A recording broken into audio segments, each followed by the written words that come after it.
Luto tayo ng braised pork, guys. So, nandyan na ang oil.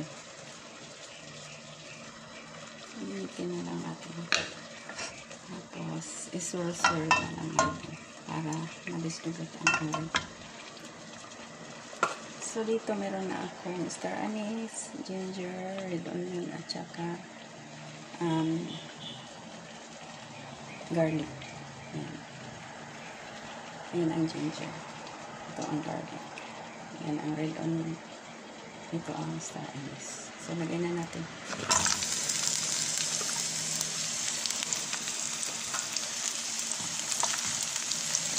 So, bangahin lang natin sa mga. Hindi naman kailangan mag-brown. Kapag mabango na, ito na.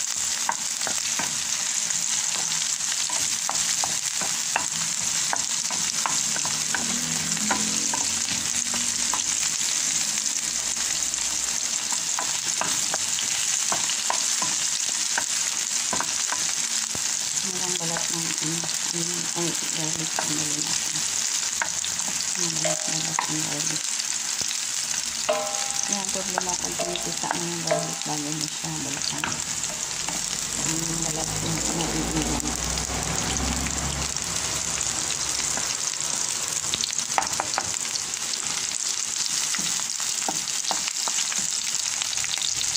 Sunod na natin ang celery at saka capsicum.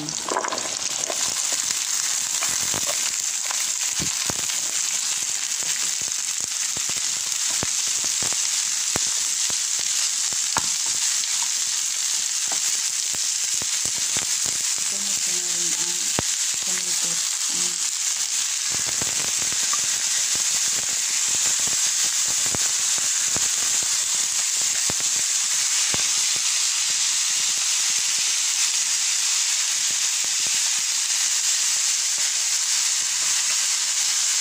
Ilagay na rin natin ang pork guys. Ayan, magkaroon ng pork ribs at saka laman.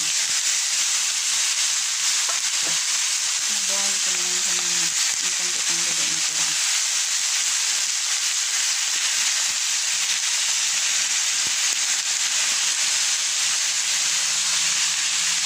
Isama na natin ang celery leaves.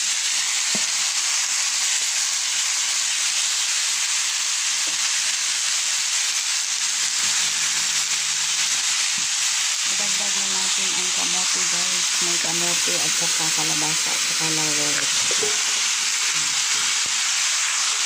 Sama-sama na sila dyan. So, ang liit ng kawali natin dito sa mahalo. So, kapag kayo ang gumawa, lakyan nyo na ng kawali. So, ilipat na natin siya sa boiling water. At timplahan. Doon na lang timplahan.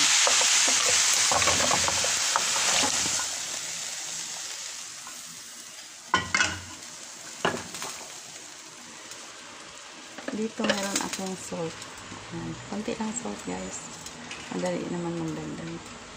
Tapos lagyan natin ng hoisin sauce. Mga 2 tablespoons siguro kasi marami. O kaya 1 1/2 na lang. Palapot ko lang ito. Tsaka pangkulay. Yan. So gawin na lang natin dalawa. Marami naman yan.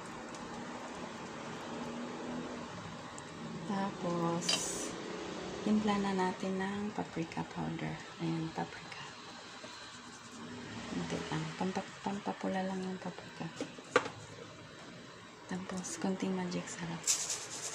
Pampalasa. Tapos, konting black pepper powder. Ayan.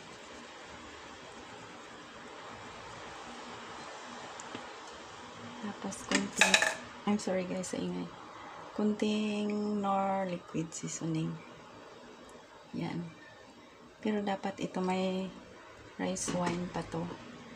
Kaya lang ayoko ng amoy ng rice wine eh. Tama na lang yan. At least may hoisin sauce naman. Kasi pag sobrang dami na ng aromatics, parang herbal na ang labas, hindi na siya pagkain. So, ganyan lang guys. Tapos, pakuluin mo. Pagkulo niyan, i-simmer mo sa low. Tapos, pag walang-wala ng sauce, yung kunti na lang sauce, at luto na. So, yun. Stop na doon ang cooking. Mamaya, pag luto na ito, papakita ko sa inyo. So, ganyan lang guys. Mamaya-maya, pag kunti na lang to, ang tubig, mabawasan ng siguro mga 1 inch. I-pressure cook ko siya. Kasi mahirap mag-pressure cook kapag madaming tubig. Maapaw yung ano sa gilid. Magpupunas ka ng moist. Kasi ang tubig niya lalabas talaga dahil overflowing na siya. So that's it guys. Sana magluto kayo ng ganito. Masarap ang labas guys. Lalo na merong kalabasa. Thank you so much guys for watching.